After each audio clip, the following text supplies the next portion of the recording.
So we have One Piece chapter 1025. It is titled Twin Dragon, so let's talk about it. The cover page is Usopp. He is basically telling a story to these people, well, these animals, and they're, well, obviously he's lying, and they are feeding into it. They look so interested, like all the people that Usopp ever lies to, how they always fall for his tricks and his stories. And we also got the final, I don't really know what they're called, but the final spread of the top characters voted in the popularity poll. I believe people like Garp, Ace, and I think Shanks are on this side. There's a lot of others, but the complete panel is done. It's finally finished, and it looks so beautiful. But with that out of the way, let's get into the chapter. And if I'm being 100% honest with you guys, I don't really think that this is going to be a long chapter or long review, because the chapter was the normal pages, but it was really quick, if that makes much sense.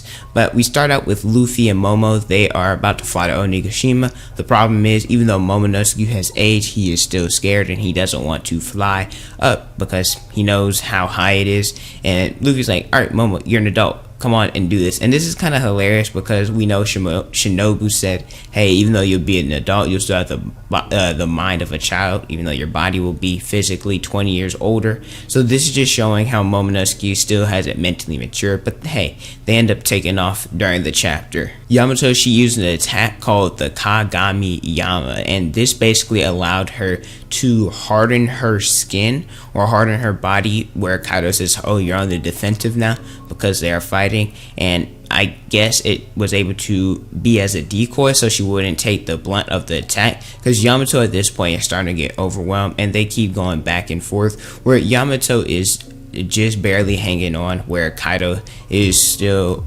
canceling out her attacks. We get a lot of interaction with Kaido and Yamato talking about, hey, you act like you're actually from Wano, but you're not. You're my son. Everybody resents you because you have the blood of Kaido in your veins. You are a descendant of the Oni race. You are the only princess. Where she talks, or he talks about her not having friends. And Yamato's like, well, I had friends.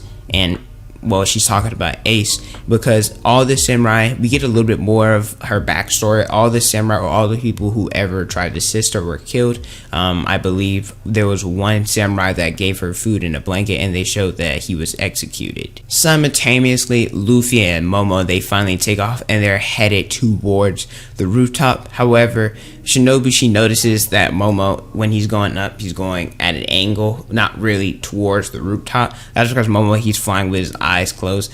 And if I'm being honest, this part of the chapter was a little bit drawn out, but I think it was done for a reason. Momo, he basically crashes into the different parts of the castle he goes to the Alive Floor. I think this was done for two reasons. One, because I feel like this took up about half the chapter. I think if it didn't, then Oda would have had to find a way to extend it more, because he wanted to go on break next week. And in order for Luffy to meet up with Kaido, I think that he had to do this so that it wouldn't make him have to clash with Kaido more than he did in this chapter, if that makes sense. Number one. And number two, I think it was for an update or seeing where everybody is.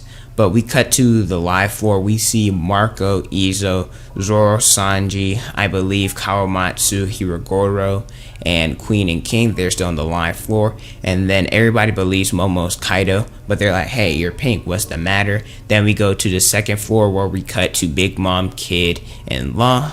Then we do it again on the third floor, where we finally get to the top. And we see Momo in the background. We also see Yamato's now no longer in her hybrid form. However, Kaido's no longer in his hybrid form.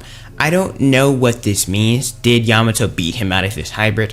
I don't think so. I think the only reason why Kaido stepped down, a lot of people say, just remember what happened with Mihawk and Zoro when he used the butter knife, or he used a tiny knife around his neck. He's like, hey, I don't go all out when I'm hunting a rabbit. I just think that since Yamato, I think she was at her limit, and so she reverted back to her original form. I think Kaido did the same, just because it meant no purpose. If she's not in her hybrid, then he's not going to be in his hybrid. But we see Momonosuke and Luffy in the background, and Yamato, she goes in, I'd say for her finishing or her final attack, is called the Divine Step, and it did more because Luffy came in and assisted as well. Her attack was called Divine Step White Snake Rush, and Luffy comes in, turns into Snake Man, and he attacks Kaido.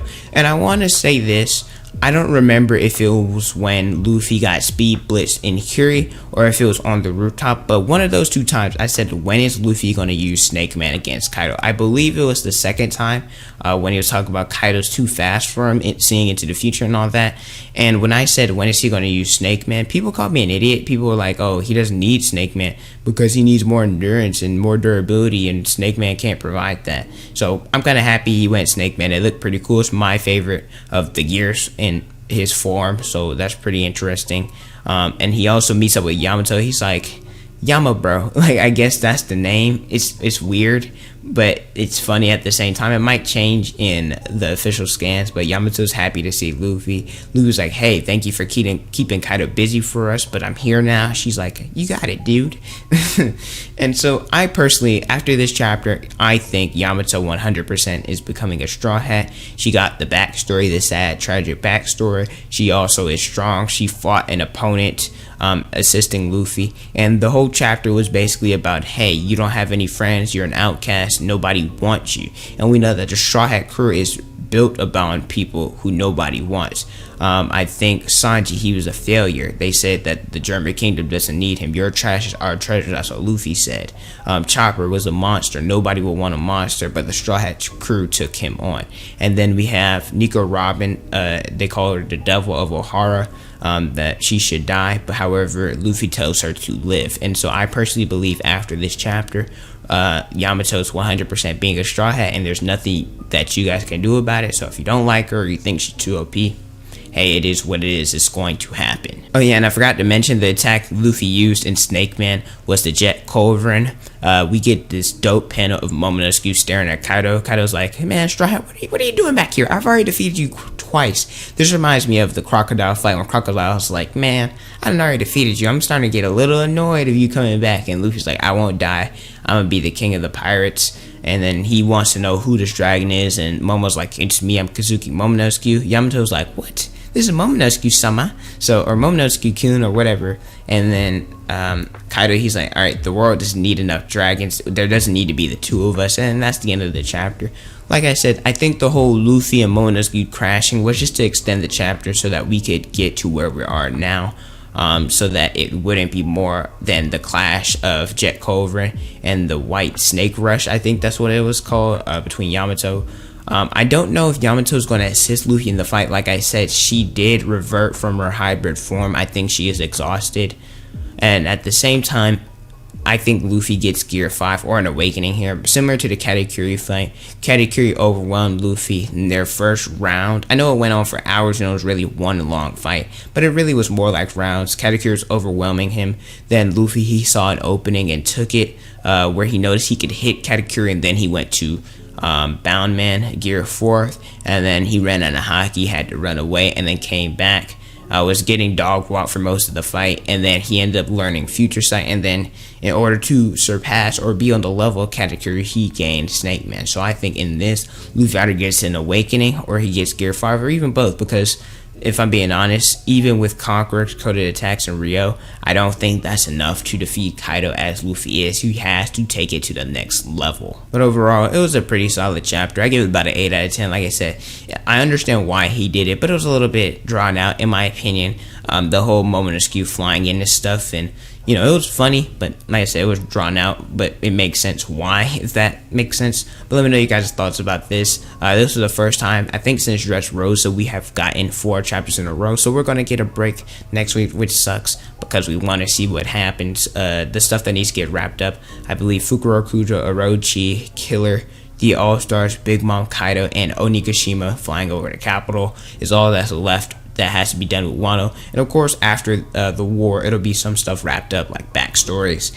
and the parties and all that. So Wano is probably won't end till end of this year or beginning of next year, so I'm really excited. But let me know your guys' thoughts about this chapter. Don't forget to like, comment, and subscribe. Also hit the notification bell so you guys never miss out on a new video. Follow me on Instagram, Twitter, Snapchat is on the screen and in the description below. Thank you guys so much for watching, and don't forget to unleash your potential.